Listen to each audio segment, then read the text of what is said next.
चलिए देखिए प्रस्तावना की मुख्य बातें। तो संविधान की प्रस्तावना को संविधान की कुंजी कहते हैं। कुंजी का मतलब क्या होता है? की, ठीक है, चाबी, ठीक है। मतलब कभी ऐसा होता है कि सर्वोच्च न्यायालय के पास ऐसे दो अनुच्छेदों के बीच लड़ाई का वाक्य सामने आ जाता है जिसमें उनको समझ में नहीं आता है, कि लगता है कि दोनों बातें तो संविधान में ही कही गई है और दोनों एक दूसरे के आमने सामने खड़ा, उसमें से किसको प्रोटेक्ट करेंगे? तब वो क्या करते हैं?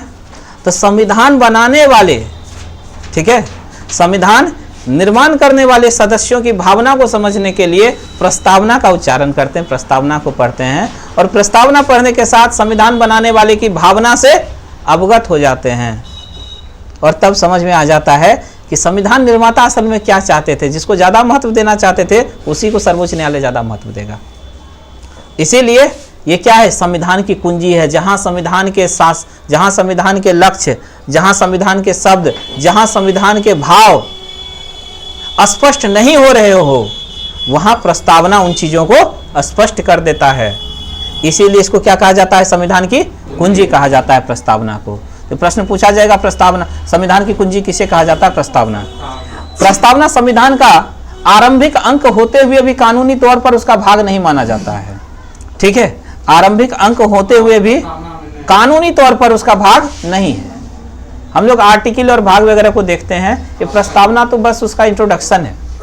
चलिए याद रखेंगे, ये क्वेश्चन इंपॉर्टेंट है, पूछेगा कि कानूनी तौर पर क्या प्रस्तावना संविधान का भाग है? तो कहेंगे नहीं, कानूनी तौर पर नहीं है। प्रस्तावना के अनुसार संविधान के अधीन समस्त शक्तियों का केंद्र बिंदु अथवा स्रोत भारत के लोग हैं। बात किए थे ना अभी हम लोग शासन के स्रोत। प्रस्तावना में लिखित शब्द यथा, जैसे हम भारत के लोग इस संविधान को अंगीकृत, अधिनियमित और आत्मार्पित करते हैं, भारतीय लोगों की सर्वोच्च संप्रभुता का उद्घोष करते हैं। ये शब्द बतलाता है कि भारत के लोग ही भारतीय संविधान और भारतीय शासन का क्या कर रहे हैं? निर्माण कर रहे हैं, ठीक है। और सर्वोच्च संप्रभुता, कि भारत की सर्वोच्चता अगर किसी चीज में है तो भारत के लोगों में निहित है। वो चाहें तो भारतीय संविधान को बदल सकते हैं, वो चाहें तो सब कुछ कर सकते हैं। संविधान मतलब ना तो संसद बड़ी है ना संविधान बड़ा है, अगर कोई बड़ा है तो वो भारत के लोग बड़े हैं, ठीक है। ये बात पता चलता है कहां से? प्रस्तावना के इन शब्दों से, हम भारत के लोग, और अंत में आ रहा है कि अंगीकृत, अधिनियमित, आत्मा अर्पित करते हैं, ठीक है। प्रस्तावना को न्यायालय में प्रवर्तित नहीं किया जा सकता है, इस बात को समझिए, इंपॉर्टेंट क्वेश्चन है ये, पूछा जा सकता है। न्यायालय में प्रवर्तित नहीं किया जा सकता, मतलब आप जाकर के केंद्र सरकार के अगेंस्ट में केस फाइल नहीं कर सकते हैं कि प्रस्तावना में ऐसा लिखा हुआ था कि भारत ऐसा होगा, लेकिन ऐसा हो नहीं रहा है भारत में, इसीलिए सरकार को कटघरे में खड़ा किया जाए। ऐसा आप नहीं कर सकते हैं। प्रस्तावना को न्यायालय में प्रवर्तित नहीं किया जा सकता है, मतलब न्यायालय में लागू नहीं करवाया जा सकता है। मतलब आप प्रस्तावना को आधार बनाकर सरकार पर केस नहीं कर सकते हैं। प्रस्तावना को आधार बनाकर सरकार पर केस नहीं, मुकदमा नहीं किया जा सकता है सरकार पर, यानी न्यायालय में प्रवर्तित नहीं किया जा सकता है। यह निर्णय कब आया? तो यूनियन ऑफ इंडिया बनाम मदन गोपाल, कब का मामला था ये? 1957। इसी निर्णय में घोषित किया गया है ये बात। आपसे पूछा जाएगा कि प्रस्तावना को न्यायालय में प्रवर्तित नहीं किया जा सकता है, माननीय सर्वोच्च न्यायालय ने किस वाद में इस प्रकार का फैसला दिया था? तो क्या कहेंगे? किस वाद? वाद मतलब केस, किस केस में? तो कहेंगे union of India versus Madan Gopal, यही केस का नाम है। ये क्या है? केस का नाम है। और निर्णय क्या हुआ इस केस में? निर्णय हुआ कि प्रस्तावना को न्यायालय में प्रवर्तित नहीं किया जा सकता है। समझ में आया बात? आगे देखिए, यानी यदि सरकार या कोई नागरिक प्रस्तावना की अवहेलना करता है तो उसकी रक्षा के लिए हम अदालत की सहायता, प्रस्तावना की रक्षा के लिए अदालत की सहायता नहीं ले सकते हैं। बनाम मतलब वर्सेज, ठीक है, दो पक्ष होंगे ना आमने सामने, बस वर्सेज के बाद जिसका लगेगा वो विपक्ष। हाँ, पक्ष और विपक्ष रहेगा ना उसमें। चलिए अगला बहुत इंपॉर्टेंट केस है जिसका नाम है बेरूबारी यूनियनवाद। अब यहां प्रश्न कैसा पूछा जाएगा, एक प्रश्न ये पूछा जा सकता है कि बेरूबारी यूनियनवाद जो है वो कब आया था, आपसे डेट पूछा जा सकता है, तो 1960, ठीक है, पहला बात। अब यहां देखिए ये केस का नाम है, ये क्या है, केस का नाम है, ये केस आया था मामला कहां, सर्वोच्च न्यायालय में। तो अब इसमें इंपॉर्टेंट क्या है, निर्णय, निर्णय क्या दिया गया। अगर किसी केस में बहुत महत्वपूर्ण निर्णय दिया गया हो तो वो केस इंपॉर्टेंट होता है। निर्णय यहां क्या दिया गया है कि जहां संविधान की भाषा संदिग्ध हो, कि पता नहीं चले कि इसका मतलब ये कि वो, संविधान के शब्दों का अर्थ पता नहीं चले कि ये कि वो, ऐसी स्थिति में प्रस्तावना क्या, यहां देखिए, विधिक निर्वाचन में सहायता करती है कि असल में उसका मतलब क्या है, उस शब्द का संदिग्धता को समाप्त करके विश्वसनीयता बहाल करती है, कौन, प्रस्तावना। ठीक है, तो हम संविधान निर्माताओं के मन की बात जान पाते हैं प्रस्तावना के माध्यम से कि वो कैसा भारत देखना चाहते थे, कैसा शासन देखना चाहते थे। ठीक है, तो ये बहुत इंपॉर्टेंट है कि संविधान की भाषा जहां संदिग्ध हो वहां सर्वोच्च न्यायालय किसकी शरण में जाते हैं, प्रस्तावना के शरण में। और ये मामला कहां से निकल के आया था, बेरूबारी मामला 1960। ठीक है, बेरूबारी जो है गांव का नाम है, एक एरिया का नाम है। ठीक है, तो ये जो है बेरूबारी जो है भारत से बाहर हो गया। पहले ये कहां था, बेरूबारी भारत में। दिक्कत ये था कि बेरूबारी जो क्षेत्र है ना,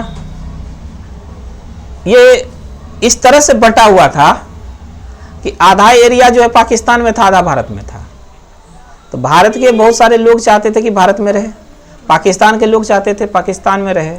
लेकिन स्थिति ऐसी हो गई थी कि अंत में सोचा कि देखिए यहाँ वहाँ के लोग चाहते हैं कि वहाँ जाए, पाकिस्तान में जाए, तो इसको बेरूबारी को, इस गांव को दे ही देते हैं, कहाँ, पाकिस्तान को।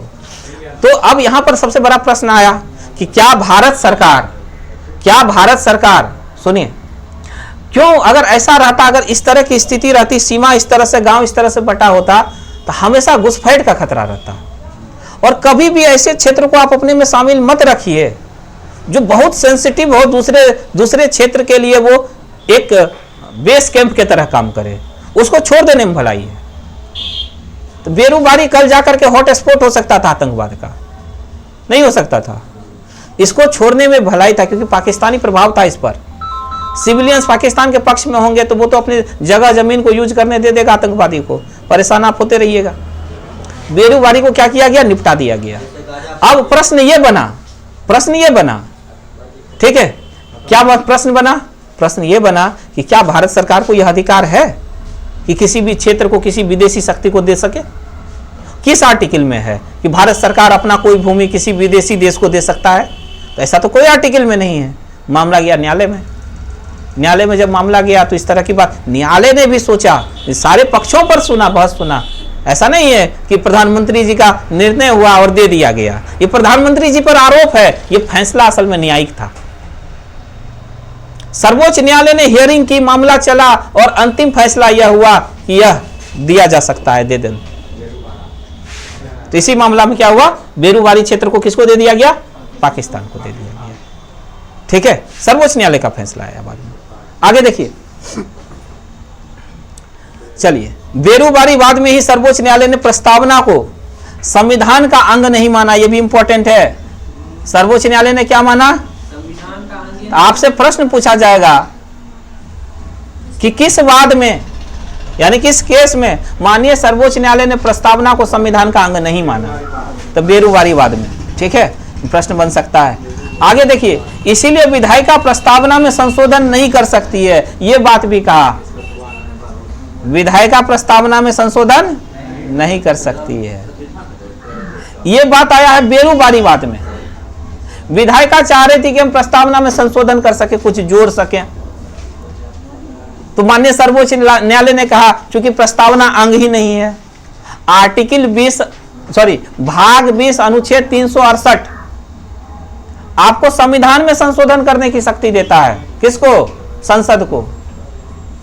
लेकिन प्रस्तावना जब संविधान का अंग ही नहीं है और आपको अधिकार सिर्फ संविधान में संशोधन करने की है, तो आप प्रस्तावना में संशोधन कैसे करेंगे? तो इस तरह की बात निकल करके आई थी, ठीक है।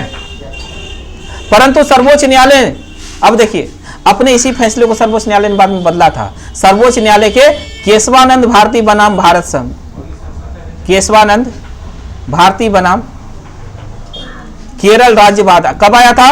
1973 में। यह बहुत इंपॉर्टेंट केस था।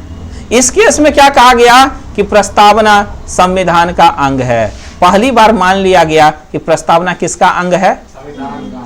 ये बहुत इंपॉर्टेंट वाद है। पूछा जाता है कि किस वाद में, किस मामले में सर्वोच्च न्यायालय ने यह मान लिया कि प्रस्तावना संविधान का अंग है? तो केशवानंद। किस में नहीं माना था? बेरूबारी मामला 1960 में। याद रहेगा? ठीक है। और इसीलिए चूंकि प्रस्तावना संविधान का अंग है, इसीलिए संशोधन कर सकती है, ऐसा सर्वोच्च न्यायालय ने कहा केशवानंद बनाम भारत संघ के मामले या केरल संघ राज्य के मामले में।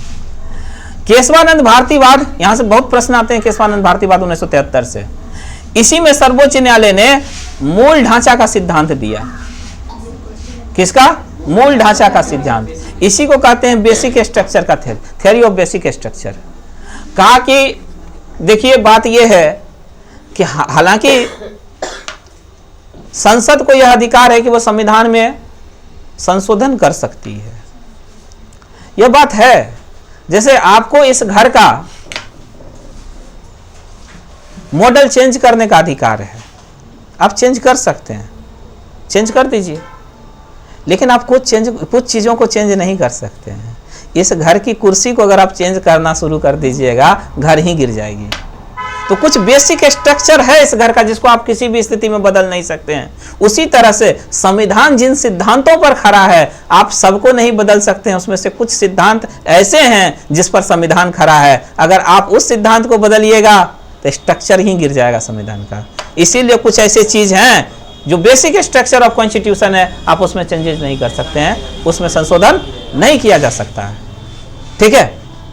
तो आपसे कई बार पूछा जाएगा, क्योंकि अपने समय का ये सबसे बड़ा, आप समझ रहे क्या है, ये विधायिका को बता रहा है न्यायपालिका कि तुम्हारी शक्ति सीमित है, तुम सब कुछ नहीं कर सकते हो, क्योंकि संविधान का रक्षक हम हैं, और इसीलिए तुम संविधान को उस हद तक नहीं बदल सकते हो जहां से संविधान बुरी तरह से प्रभावित हो सके, वहां हम उसकी रक्षा करेंगे, तुम्हारे थ्योरी को रोक देंगे। तो यहां रोक दिया है सर्वोच्च न्यायालय ने। विधायिका, संसद ने पूरी शक्ति लगाई और न्यायपालिका ने क्या किया, एक दीवार खड़ा कर दिया कि बेसिक स्ट्रक्चर लीजिए, अब बेसिक स्ट्रक्चर में झूलते रहिए। कहा कि बेसिक स्ट्रक्चर बदल ही नहीं सकते हैं। आज तक नहीं बताया ठीक से कि बेसिक स्ट्रक्चर है क्या। तो भाई अब संसद को भी डर लगा रहता है कि हम कुछ चेंज करने जाएंगे, कह दे कहीं कि ये तो बेसिक स्ट्रक्चर था, तो फिर बदलना कैंसिल, हमारा सारा प्रयास पर पानी फिर गया। जैसे आपको बताए थे एनजीएससी के बारे में, राष्ट्रीय न्यायिक नियुक्ति आयोग लेकर के आई थी सरकार, न्यायालय ने क्या कहा कि बेसिक स्ट्रक्चर के खिलाफ है, क्योंकि आर्टिकल 50 कहता है न्यायपालिका और कार्यपालिका का पृथक्करण डीपीएसपी के तहत। आप जो इस तरह की प्रक्रिया अपना रहे हैं, इसमें न्यायपालिका की नियुक्ति में अगर विधायिका हिस्सा ले लेगी तो फिर न्यायपालिका और कार्यपालिका का पृथक्करण कहाँ रह गया। ये तो बेसिक स्ट्रक्चर ऑफ कॉन्स्टिट्यूशन के अगेंस्ट है, इसीलिए हम नहीं मानेंगे, ये अवैध है, इनवैलिड है, खत्म कर दिया। बहुत पावरफुल है ये बेसिक स्ट्रक्चर ऑफ कॉन्स्टिट्यूशन। कब दिया गया, किस वाद में, तो केशवानंद भारती वाद में 1973 में। ठीक है। एकदम पुजारी आदमी थे ये, हाँ पुजारी आदमी है ये, लेकिन बहुत बड़ा जागरूक। अब सोचिए ना, इतिहास में आदमी तो नहीं बचा, लेकिन ठीक है अभी भी इसकी चर्चा हो रही है। ठीक है। और इसमें क्या माना गया कि प्रस्तावना भी, ये जो मूल ढांचा सिद्धांत है ना, बोला कि प्रस्तावना भी, प्रस्तावना को संविधान का मूल ढांचा माना है, और भी बहुत कुछ को मान के रखा है, और आने वाले समय में और भी नई चीजों को मान सकता है। तो इसीलिए ये खतरा है कि भाई बेसिक स्ट्रक्चर ऑफ कॉन्स्टिट्यूशन किसको किसको कहेंगे। तो बहुत लोग कहते हैं, क्योंकि अब देखिए प्रस्तावना अगर संविधान का मूल ढांचा है तो मूल ढांचे में विधायिका संशोधन कर सकती है, नहीं कर सकती है। अब यहां से एक प्रश्न का जवाब समझ लीजिए आप। तो हम लोग जो कह रहे हैं, जब प्रस्तावना में चेंज ही नहीं हो सकता है तो प्रस्तावना में लिखा हुआ है धर्मनिरपेक्षता, अब प्रस्तावना बेसिक स्ट्रक्चर ऑफ कॉन्स्टिट्यूशन है, इसीलिए आप धर्मनिरपेक्षता को खत्म नहीं कर सकते हैं। तो हिंदू राष्ट्र पर प्रश्न हो जाता है, इसको कैसे लागू किया जाएगा फिर, समझ गए? आगे चलिए, आगे देखिए, संसद संविधान की मूल ढांचा में नकारात्मक संशोधन नहीं कर सकती। आप कुछ प्लस कर सकते हैं, आप अपने आदर्श को और बड़ा कर सकते हैं, अपने हृदय को उदार कर सकते हैं, लेकिन कठोर नहीं किया जा सकता है। आप 2 गो रसगुल्ला दे रहे थे, आप 3 गो दे दीजिए, लेकिन आप 1 गो कम नहीं कर सकते हैं। ठीक है, ये चीज है क्या? तो संविधान की मूल ढांचा। ठीक है, स्पष्टतः संसद वैसा संशोधन कर सकती है जिससे मूल ढांचा का विस्तार हो सके, मजबूतीकरण हो सके, ना कि कमजोर हो संविधान। तो वही बात है, 1 गो रसगुल्ला ज्यादा दे दीजिए लेकिन कम नहीं होगा। ठीक है, आगे देखिए, 42वां संविधान संशोधन बहुत इंपॉर्टेंट है। इतना इंपॉर्टेंट है कि एक प्रश्न बार बार आता है आपके एग्जाम में कि mini constitution of India, Bharat का लघु संविधान किसको कहते हैं? कहा जाता है भारत के 42वें संविधान संशोधन में इतने विषयों को परिवर्तित कर दिया गया, संशोधित कर दिया गया, ऐसा लगा कि एक छोटा मोटा संविधान बनकर के तैयार हो गया। इसीलिए भारत के लघु संविधान के नाम से किसको जाना जाता है? 42वें संविधान संशोधन। संशोधन मतलब होता है बदलाव। तो मूल संविधान में से अलग जो बदलाव आप किए हैं संविधान में, उसको क्या कहते हैं? संशोधन। तो 42वां संविधान संशोधन का मतलब वही है कि 41 संशोधन पहले हो चुका हो, ये 42वां वाला है, और 42वां वाले में बहुत कुछ संशोधन हो गया, इसीलिए उसको लघु संविधान या मिनी कॉन्स्टिट्यूशन ऑफ इंडिया कहते हैं। ठीक है, आगे चलिए, कब आया था? 1976 में। इसमें समाजवादी, अब देखिए शब्द जोड़ा जा रहा है, समाजवादी, पंथ निरपेक्ष, राष्ट्र की अखंडता शब्द जोड़े गए। पहले ये मूल संविधान में ये 3 शब्द नहीं थे। क्या 3 शब्द नहीं थे? समाजवादी शब्द नहीं था, पंथ निरपेक्ष शब्द नहीं था, और राष्ट्र की अखंडता शब्द नहीं था। तो 1976 से पहले का जो प्रस्तावना है उसमें ये 3 शब्द नहीं दिखेगा आपको। 1975 के 76 के बाद संशोधन के बाद जो प्रस्तावना बना है उसमें है समाजवादी, पंथ निरपेक्ष और राष्ट्र की अखंडता। तो अब समझिए, अब समझिएगा ये क्या है। आप रसगुल्ला बढ़ा दिए हैं 3 गो, लेकिन घटाया नहीं जा सकता है। आप कहेंगे सर इंदिरा गांधी तो संशोधन कर दी, तो ये कैसा संशोधन है? बढ़ाने वाला कि घटाने वाला? बढ़ाने वाला, लेकिन घटाने वाला नहीं हो सकता है।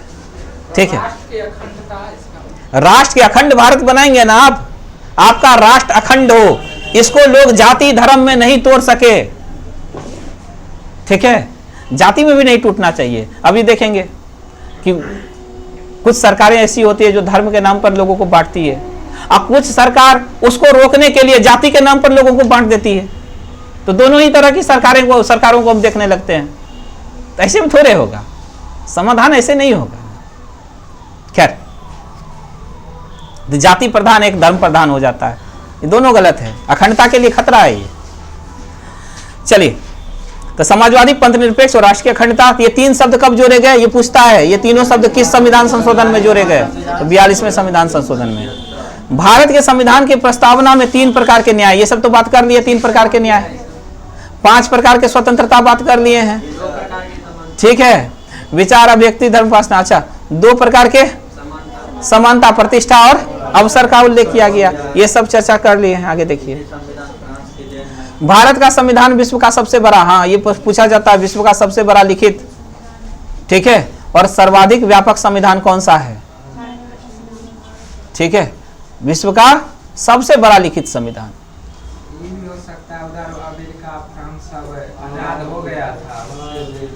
ठीक है, इस दुनिया भर से आप चीजों को लिखेंगे तो इससे बड़ा संविधान कौन होगा?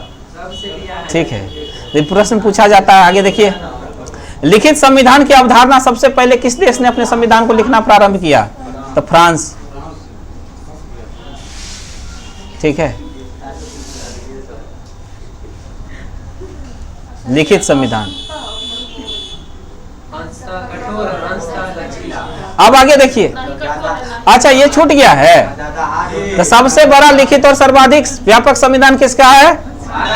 कहता है कि अंशतः कठोर है और अंशतः लचीला है। मतलब कुछ हमारा संविधान लचीला भी है, ज्यादा कठोर भी नहीं है, और ज्यादा कुछ क्या है, मतलब ना ज्यादा कठोर है ना ज्यादा लचीला है, मध्यम मार्ग है, नहीं मध्यम मार्ग ही है। अब समझिए,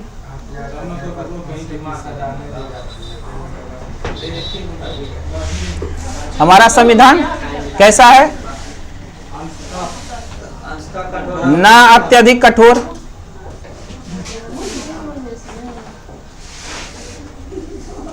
और ना अत्यधिक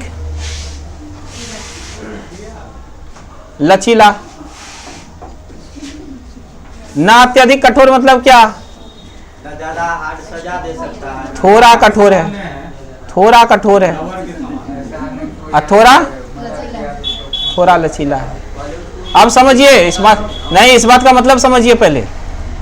थोड़ा कठोर का मतलब यह है कि हमारा संविधान ऐसा भी नहीं है कि जिसमें आप संशोधन कर ही नहीं सके, संशोधन की प्रक्रिया बहुत हार्ड हो, संशोधन करना ही असंभव है, जो बन गया सो बन गया, आप पकड़े रहिए उसको। तो संशोधन करना इतना भी कठिन नहीं, संशोधन करना इतना भी कठिन नहीं है कि असंभव लगे। बहुत संशोधन हुए हैं भाई, और इतना भी लचीला नहीं है कि हर जगह संशोधन कर दिए, पूरे संविधान ही बदल दिए, ठीक है इतना भी ठीक है, संशोधनीय नहीं है कि आप पूरे संविधान बदल दें, कि पूरा संविधान बदल दें।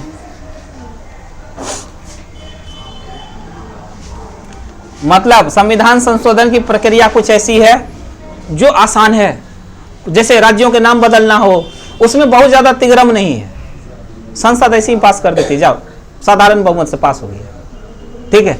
2 राज्यों को बनाना हो, साधारण बहुमत से पास हो गया, ठीक है। अब लोकतंत्र को प्रभावित करने वाला कुछ ऐसा बना देंगे तो फिर कठिन हो जाएगा। जो बेसिक स्ट्रक्चर ऑफ कॉन्स्टिट्यूशन है, संविधान सभा ने पहले सोच लिया कुछ चीज को हम ऐसा बना देंगे संविधान में जिसको, जो हल्का मुल्का मतलब कहते हैं ना, जो बहुत सेंसिटिव मामला नहीं है उसमें संशोधन करना हो तो आसानी से कर सकते हैं, और जो सेंसिटिव मामला हो उसमें संशोधन करना चाहते हैं तो फिर दिक्कत होगा, ठीक है। तो कुल मिला करके दोनों मिक्स है हमारा संविधान, ना तो बहुत कठोर है ना बहुत लचीला है। आगे देखिए, लिखित संविधान की अवधारणा कहां से, अवधारणा का मतलब देखिए कंसेप्ट, इसी को अंग्रेजी में कहते हैं कंसेप्ट, अवधारणा को। तो ये कंसेप्ट कहां से लिया गया है, फ्रांस से।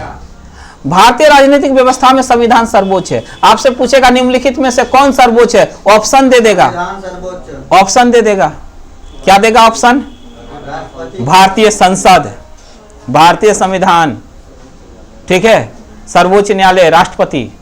तो याद रखिएगा, संसद हो, सर्वोच्च न्यायालय हो कि राष्ट्रपति हो, यानी कार्यपालिका, विधायिका या न्यायपालिका, तीनों में से कोई भी हो, सबसे ऊपर कौन है, संविधान, क्योंकि यही संविधान से तीनों को शक्ति मिल रही है, ठीक है। इसीलिए सर्वोच्च कौन है, संसद देख के मत सोचिएगा कि यही सर्वोच्च है, क्योंकि संविधान में संशोधन कर सकती है, ठीक बात है, संविधान में संशोधन कर सकती है संसद, लेकिन उसकी भी शक्ति संसद को कौन दे रहा है, खुद संविधान दे रहा है, इसीलिए बड़ा कौन हो गया, ठीक है।